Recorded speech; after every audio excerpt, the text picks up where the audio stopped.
조정식입니다.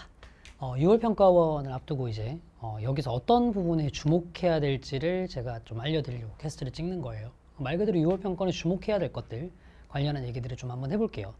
일단은 뭐 평가원 모의고사가 중요하다는 얘기를 합니다. 근데 이제 대부분의 고3들은 도대체 왜 평가원이 중요한지에 대해서 감을 잘 못 잡아요. 사실 이제 N수생들이라 하실지라도 뭐 중요하다고 하니까 중요한 건데 이게 왜 중요한지를 정확하게 가닥을 못 잡는 경우가 많죠. 그렇잖아요. 사실은 생각해보면 특히나 N수생 여러분들 한번 생각 한번 해보세요. 작년에 6평의 경향성, 그러니까 자신의 6평에서의 성적이 수능에서 그대로 반영됐던 비율이 그렇게 높지는 않을 거예요. 근데 그렇게 수능이랑 뭐 성적의 결과물이나 이런 거 다를 가능성도 굉장히 높은 시험인데 도대체 6평이 왜 중요한 건가? 이제 거기에 대한 얘기들. 그러면 이제 그런 중요성에 입각해서 우리가 무엇을 해야 할 것인가에 관한 얘기들. 그렇게 얘기를 한번 해보도록 할게요. 일단 6월 평가원의 의미는 크게 두 가지입니다. 첫 번째, 최초의 평가원 시험이죠. 이게 이제 작년 같은 경우까지만 하더라도 최초의 평가원 모의고사라는 게 큰 의미는 없었어요. 그냥 뭐 평가원에서 치는 첫 시험이다. 뭐 이 정도의 의미. 그냥 정말로 그냥 추상적인 의미 정도였다면 올해는 이게 굉장히 유의미하죠. 대부분의 과목들이 올해는 교과를 출제를 하는 방식들이 굉장히 많이 개선됐어요. 그렇죠? 국어도 선택 과목이 생기게 됐고 수학의 선택 과목 패턴도 좀 많이 바뀌게 됐고요. 그리고 이제 제가 지금 가르치고 있는 영어라는 과목도 완전 바뀌었죠. EBS 연계가 사실상 폐지됐습니다. 간접 연계 50%가 남아 있는데 사실은 근데 그 간접 연계 50%가 소재 연계 50%를 어떤 방식으로 진행을 할지 어떤 유형에다가 적용을 할지 아직까지 공개된 바가 없단 말이죠. 제대로. 그러니까 저희는 이 6월 평가원 모의고사를 치기 전에는 올해 EBS를 어떻게 생각해야 될지도 그냥 대충 예측만 할 뿐이지 간접 연계니까 별다른 의미 없겠지라고 저마저도 그 정도뿐이지 평가원이 실제로 어떻게 생각을 하고 있는지를 몰라요. EBS를 어떻게 활용해서 간접 연계 문제를 낼지를 모릅니다. 그러니까 그런 점에서 올해의 평가원 모의고사, 이 최초의 평가원이라는 건 굉장히 중요해요. 굉장히 중요한 지표가 됩니다. 그 다음에 이제 두 번째가 이런 거죠. 지금 고3 여러분들은 3월 모의고사, 4월 모의고사를 치셨을 거고, 그러니까 N수생 여러분들도 뭐, 이런저런 이제 재종반이나 뭐 이런 곳에서 뭐 사설 모의고사를 치러 보셨을 텐데, 이 각각의 모의고사들이 의미가 없는 건 아니지만, 이 모의고사 내에 나와 있는 등급이라는 게요, 조금 왜곡이 있어요. 그죠? 영어야 뭐 절대평가니까 점수별로 나오는 건데, 나머지 과목들 보시면, 확실히 이제 비율상으로 상대적으로 등급을 매기는 과목들 같은 경우는 내 정확한 위치가 어딘지를 고3 혹은 N수생들만 모여있는 집단 내에서 시험으로는 정확하게 파악할 수가 없습니다. 그죠? 근데 6월 평가 모의고사를 딱 치면 이제 아직까지 반수생들은 많이 유입되지 않았지만 고3과 N수생들 다 같이 모여서 상당한 표본을 가지고 시험 결과가 나올 수 있게 되죠. 그렇게 되면은 내가 전체적으로 전국적으로 수험생들 중에 어느 정도의 위치에 있으면 지금 현재 나는 이런 등급대에 있는 사람이다라는 게 대충 이나마 제대로 알 수 있는 첫 번째 기회가 됩니다. 다시 한번 얘기하자면 6평이 주는 큰 의미는 이 두 가지예요. 올해처럼 많이 바뀐 입시에서 최초의 평가원 시험으로 앞으로의 경향성을 예측할 수 있도록 해준다. 두 번째, 자기의 위치를 제대로 알 수 있도록 해준다. 됐죠? 근데 여러분들 이걸 명심하셔야 돼요. 이런 의미를 가지고 있다라는 게 그래서 뭐냐? 결론은 이런 거죠. 그래서 해야 될 것들이 있다는 거예요. 그래서 해야 될 것들이 있다. 이게 포인트입니다. 해야 될 것들. 아니, 최초의 평가원 시험으로 앞으로 뭐 영어로 따지면 EBS 연계가 이런 식으로 나온다는 경향성을 보여줘. 그래서 어쩔 건데? 네가 뭔가를 해야 될 거 아니야. 그래서 이제 중요한 건 이겁니다. 결국은 올해 모의고사는 이후의 수능, 정확하게 올해 수능이죠. 수능의 경향성을 예측할 수 있도록 해줄 거거든요. 경향성을 예측할 수 있도록 해줄 거거든요.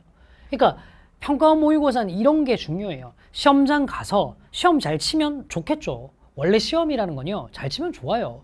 잘 쳐서 나쁜 시험은 세상에 없습니다. 초등학교 때 처음으로, 요새도 뭐 보는지 모르겠지만 초등학교 입학해서 처음으로 치게 되는 받아쓰기 시험부터 시작해서, 그죠? 뭐 중간고사, 기말고사 말할 것도 없고, 뭐 모의고사들도 수능 시험도 잘 치면 좋죠.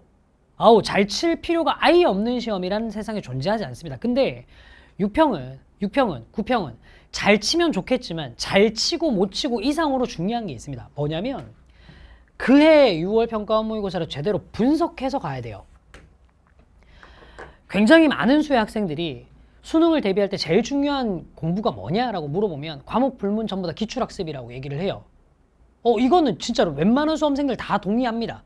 수능 공부를 해보신 분들이라면 제일 중요한 공부가 기출이라는 거 다 동의해요. 근데 기출학습할 때 제일 띨빡한 친구들이 뭐냐면 자신이 봤던 6월, 9월 평가원 모의고사의 기출들을 분석 안 하는 거예요.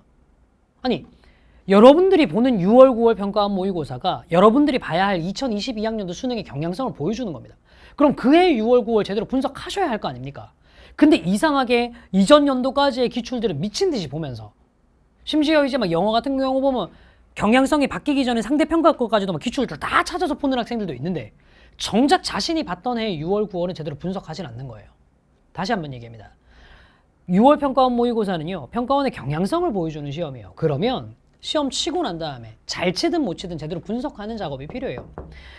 근데 이제 이게 싫어요. 하기가 싫어요. 왜냐하면 우리는 그렇거든. 대부분의 경우에 인간이 그래요. 내가 원한 만큼의 시험 점수가 꼬박꼬박 나오기가 쉽지 않습니다. 그러다 보니까 특히나 내가 원했던 만큼 점수가 안 나온 과목은 그게 뭐 영어가 됐든 국어가 됐든 수학이 됐든 내가 좀 전에 봤던 시험지는 다시 쳐다보기도 싫어요. 인지상정입니다. 저도 그래요. 제가 못한 거는 다시 뚜껑 열고 바라보기 힘들어요. 근데 여러분이 이런 게 있잖아요. 생각 한번 해보세요. 살다 보면 후회는 할 수 있어요. 후회는 할 수 있어요. 아니, 인간인데 어떻게 실수 안 하고 후회 안 합니까? 저도 후회투성이 실수투성인데요. 저 지금도 막 후회되는 게 있어요. 어제 왜 좀 더 일찍 앉았을까 이런 거. 사소하지만 우리 인생에서 이런 후회도 굉장히 많이 하잖아요. 그죠? 오늘 왜 나는 아침에 일어나가지고 우리 아들을 덜 안아줬을까? 왜 딸만 안아줬을까? 이런 후회들 있다고요. 살다 보면 사소한 것부터 큰 것까지. 모의고사를 치고 난 다음에도 여러분들 마음속에는 후회가 남을 거예요. 당연합니다. 전 과목 만점 한꺼번에 올 클리어하게 받지 않는 이상 후회는 남아요.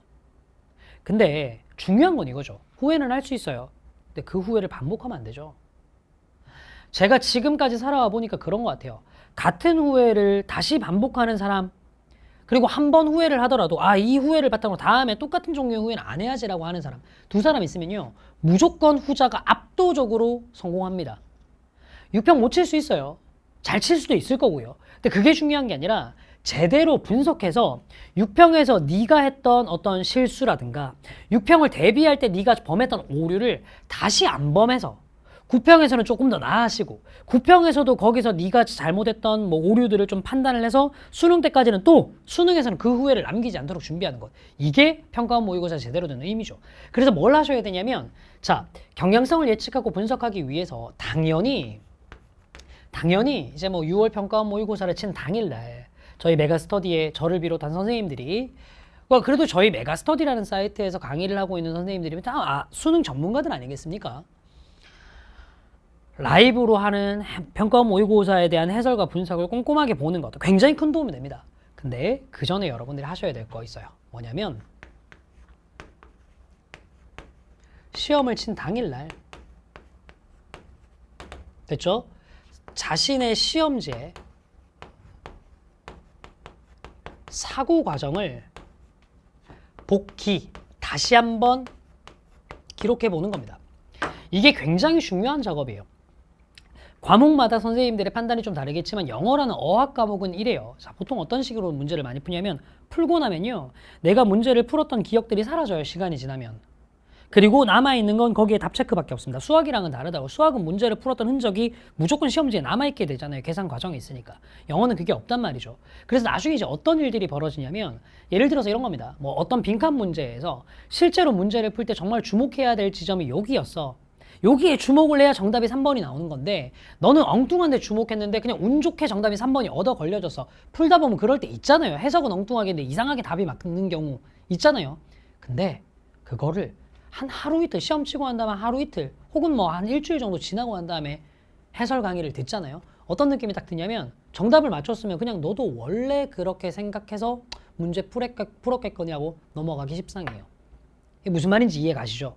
그거 안 하려면 뭐 하셔야 되냐? 시험 당일날요, 괴롭겠지만 해설 강의를 다 보거나 다시 그날 또 공부를 하는 거 아니더라도 시험지를 펼쳐놓은 상태에서 적어요. 영어라는 과목은 내가 어떤 사고 과정을 거쳐서 이 문제를 풀었는지를 조금 적어 놓으실 필요가 있습니다. 예컨대 이런 거 있잖아요. 모든 유형 다 얘기하는 거 아니에요. 도표 유형 뭐 이런 거까지 필요 없는데, 예를 들면 이런 거 있잖아요. 제목 문제. 23번 제목 문제. 풀 때 솔직히 나 이거 정답을 맞추긴 했는데 2번이랑 3번이랑 살짝 헷갈렸어.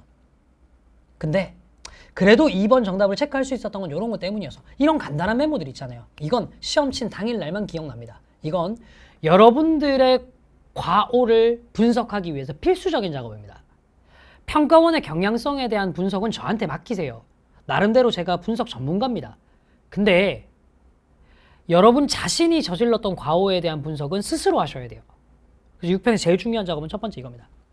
시험 당일날 시험지에 사고를 복귀하세요. 됐죠? 자, 그 다음에 두 번째. 자, 아까 제가 6평에서 두 번째로 중요한 의미가 자신의 위치를 제대로 알 수 있는 건 기회라고 얘기를 했잖아요. 이거 보시면서 정확하게 자기 진단이 필요해요. 아, 나는 목표가 이만큼인데 현실은 이 정도구나. 그러니까 거기에 맞는 계획을 세워야 되는 거죠. 전 과목의 밸런스를 다 잡아가면서, 특히나 영어를 따지면 이런 겁니다. 나는 무조건 의대지망이야. 영어 1등급 받아야 돼. 6평을 쳤더니 1등급이 나왔어. 그것도 안정적으로 1등급이 나왔어. 97점. 그럼 짝짝짝 딴 과목 약한 거 있네. 그걸 더 늘려야지. 맞는데요. 동시에 이것도 필요하다는 거죠. 나는 어떻게 해서 영어에서 이렇게 안정적인 1등급을 유지할 수 있었을까? 앞으로도 그만큼의 1등급을 유지할 수 있을 만한 최소치는 버리지 말아야 되겠구나. 버리지 말아야 되겠구나. 이게 안 되면 여러분들 어떻게 공부를 하시냐면 학습량이 계속 질량 보존의 법칙이에요. 학습량이 질량 보존의 법칙. 이런 거지. 6평을 쳤다. 내가 예상했던 것보다 영어는 잘 봤어. 근데 국어를 생각보다 너무 못 본 거야. 그럼 여러분들 어떻게 해요? 국어 공부량을 늘려요. 여기까지 좋습니다. 근데 국어 공부량을 늘리면서 동시에 영어 공부량은 어떻게 해요? 줄여요. 그래서 시간 지나면 어떻게 되냐면요. 전 과목의 총점도 질량 보존의 법칙을 이룹니다. 보면 어떤 시험마다 뭐 국어를 잘 칠 때도 있고 수학을 잘 칠 때도 있고 영어를 잘 칠 때도 있는데 합쳐놓으면 총점은 변화가 없는 거예요. 이건 개선이 아니죠. 이건 개선이 아니죠. 전체적으로 골고루 점수를 올리고 등급도 올리고 총점도 올려야 되는 게 우리의 공부 목표잖아요. 그걸 제대로 하려면 시험 당일 딱 치고 난 다음에 자신의 과목별 밸런스 같은 거 충분히 고려를 해서 계획을 제대로 세워야 돼요. 됐죠? 그리고 계획을 세울 때 학습량을 이제 줄이면 안 돼요. 이제 계속 더 늘려가야 됩니다. 6평 이후부터는. 특히나 이제 고3 여러분들도 6평 이후에 기말고사 치고 나면 수능에 올인할 수 있는 시간들이 굉장히 많이 길어지잖아요. 내신 대비 안 하셔도 되니까 2학기 때부터는. 설마 벌써 N수 각오하신 건 아니죠. 내신 대비 이후부터는 내신 대비를 안 하고 이제 수능 공부를 충분히 하실 수 있으니까 내가 6평을 통해서 좀 잘 나온 과목들은 학습량을 줄이는 게 아니라 유지하면서 약점인 과목들을 어떻게 늘려야 될지를 계속 고민을 하셔야 되는 거죠. 됐죠? 그게 이제 6평을 활용하는 겁니다. 다시요. 제가 뭐라고 얘기했습니까? 6평이 가지고 있는 의미 두 가지. 첫 번째, 올해처럼 입시가 변하게 된 최초의 평가원 모의고사에서는 시험의 경향성을 보여줄 거다. 근데 그 경향성에 대한 분석은 우리 같은 전문가한테 맡겨도 되는데 그 전에 네가 저질렀던 평가원에서 낸 문제들에 대해서 네가 놓치고 제대로 못 봤던 과오들은 네가 스스로 평가해야 된다. 그렇죠? 그래서 영어 같은 과목은 시험 당일날 시험지를 무조건 복귀하도록 하자. 두 번째, 네가 가지고 있는 목표치랑 현실이 너무 다르다면 이후에 학습 계획을 어떻게 짜야 할지도 6평을 기반으로 가야 된다. 이거 두 가지가 제일 큰 6평의 의미가 되겠습니다. 종합적으로 조금 이런 말씀을 좀 드리도록 할게요. 어쨌거나 수능 미만 잡힙니다. 수미잡이라고 하죠. N수생들은 더할 나위 없이 공감하실 거예요. 수능이 아닌 시험은 그게 6월 평가원이든 9월 평가원이든 사실 점수상으로는 큰 의미가 없습니다. 시험 잘 보면 기분 좀 좋아지는 것 외에 그게 실제로 많이 여러분들의 인생에 큰 영향을 미치지 않아요. 물론 이런 건 있습니다. 6, 9월을 좀 치고 나면 그 평가원 모의고사 점수를 토대로 해서 고3 여러분들은 수시 원서와 관련한 상담에 굉장히 중요한 지표로 사용은 될 거예요. 근데 이거 자체로 대학을 가는 건 아니죠. 6월 평가 모의고사로. 근데 6평만 치고 나면 온갖 정신 나간 소리들이 인터넷상으로 돌아다니게 돼요. 이런 거죠.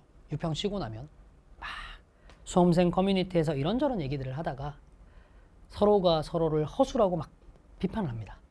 제가 제일 막 이해 안 가는 게 이런 거예요. 어떤 수험생 커뮤니티는 다른 수험생 커뮤니티를 허술하고 부르고 여기서는 여기가 무슨 입만 나불댄다고 욕하고 있고 보고 있으면요. 정말 너무너무 유치하기 짝이 없어요. 자, 극상위권 학생들은요. 남들이 어떻게 하든 오히려 신경 안 씁니다. 아니, 다른 수험생들이 허수든 말든 그게 나한테 무슨 상관입니까? 자기보다 낮은 등급의 그 학생들을 허수라고 부르는 거 정말 멍청하기 짝이 없는 짓이에요. 그리고 정말 좀 솔직하게 얘기할게요. 시건 방지기 짝이 없는 짓이고요. 이렇게 얘기 한번 해볼까요? 미안합니다. 조금 두드려 패겠습니다. 기분 나쁘다라도 들어보세요. 만수르가요. 돈 엄청 많잖아요. 저를 비롯한 대부분의 인간들한테 얘기합니다. 야, 너네는 가진 것도 없는 인생이잖아. 네 인생은 허수 인생이야. 너 무슨 생각 드니? 그 얘기 들으면. 그거 공감할 수 있어요? 그는 돈이 많으니까 제대로 된 인생을 사는 거고 만수르보다 우린 돈이 적으니까 허수 인생을 사는 거다. 공감할 수 있냐고. 말도 안 되는 소리 좀 하지 마세요. 허수는 없습니다. 세상에 허수가 어디 있어요. 근데 자꾸 이제 이런 거죠. 허수라는 말을 자꾸 수험생 커뮤니티에서 하고 학생들끼리 하는 이유는 어느 정도 내가 남들보다는 좀 우위에 있다라는 거를 전제로 깔고 가는 거죠. 근데 자꾸 이런 식으로 생각하면 왜 문제가 생기냐면 이거예요. 야, 수험판에서 입시 성공해서 빨리 뜨려면 위로 올라가야 돼요. 근데 자꾸 허수허수거리는 사람들은요, 밑바닥만 보는 거예요. 나는 그래도 쟤보단 낫지. 그래서 인생이 뭐가 나아집니까? 위쪽 보면서 향상심을 높이셔야죠. 결론은 이겁니다. 자기 실력에 끼어있는 거품을 직시해야 돼요. 남들 보고 난 다음에 야, 너는 국어가 3등급밖에 안 되냐? 완전 개 허수네. 고맙다. 너 같은 놈들 때문에 내 등급이 올라가는구나. 가 아니라 국어 1등급을 받은 너라도 야, 내가 어디서 찍맛을 했겠는지, 사실은 이게 내 점수의 어떤 부분이 거품인지를 파악해서 다음 시험에서는 이거 찍맛이 아니라 제대로 알고 맞추는 연습을 하셔야 된다고요. 그래야 올해로 입시 끝내십니다. 그래야 올해로 입시 끝내세요. 결론은 이겁니다. 대비가 중요한 게 아니고요. 다른 사람과의 비교가 중요한 게 아니고요. 네 자신의 실력을 제대로 알 수 있는, 그리고 그것을 바탕으로 한 사후 처리가 중요하다고요. 됐죠? 다시. 입시가 처음으로 바뀌게 될, 이런저런 시험 제도가 최초로 바뀌게 된 2022학년도 수능을 대비하는 최초의 평가 모의고사. 올해 수능의 경향성을 많이 보여줄 겁니다. 이 시험에서 여러분들이 얻어야 할 것들을 확실히 얻어오십시오. 그리고 그걸 바탕으로 남들한테 스트레스 풀지도 마시고 자기 자신의 거품을 좀 제대로 좀 직시하면서 수능 당일날 조금 더 나아질 수 있도록 합시다. 다시 한번 얘기하겠습니다. 중간에 이런 말씀 드렸죠. 6평 치고 후회하셔도 됩니다. 단 그 후회를 9월 평가원에서는, 수능에서는 반복하지 않아야 합니다. 그게 수험생활의 성공 비결이죠. 됐죠? 그럼 여러분들의 성공과 제가 함께 할 수 있기를 기원하겠습니다. 자, 다음 캐스트에서 뵐게요. 자, 6평 잘 보고 오세요. 지금까지 조정식이었습니다. 감사합니다.